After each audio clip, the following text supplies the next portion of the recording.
Le deuxième document qu'il va falloir respecter pour la programmation de vos différentes révisions, ça va être le tableau des vitesses de coupe, RPM et avance.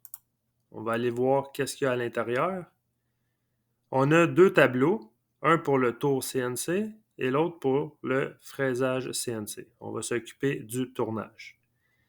On a repris les outils selon la charte du T1 jusqu'à T8. On a les différents matériaux qu'on veut usiner, acier doux, aluminium et laiton. Ça, c'est nos vitesses de coupe en pieds par minute, ici.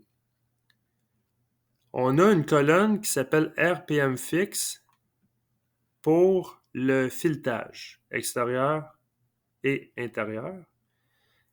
Pour chaque outil, on a l'avance par tour. Quand vous allez programmer vos différentes pièces de révision, il va falloir vous assurer que chacune de vos opérations respecte les paramètres d'usinage.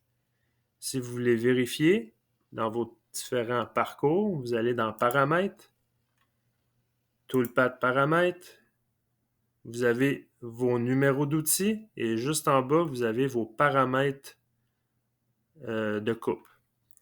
Le feed rate, c'est l'avance en pouces par révolution. On s'assure qu'il est bel et bien coché. On est sur le tournage. Si je regarde la charte, j'ai mon outil numéro 1. L'avance par tour devrait être à 10 millièmes par tour. C'est ce qui est écrit ici.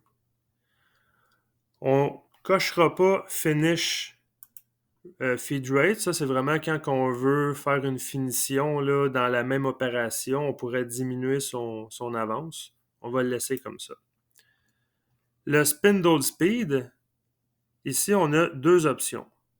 Soit le CSS, qui est la vitesse de coupe finalement, ou le RPM, ça c'est un RPM fixe.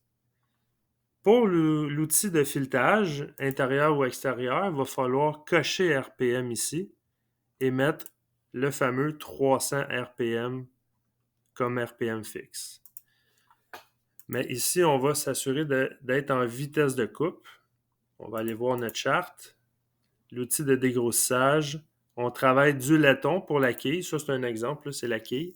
C'est 500 pieds par minute. Je vais aller ici et je vais paramétrer Spindle Speed à 500. On ne mettra pas non plus de Finish Spindle Speed. On va le désactiver.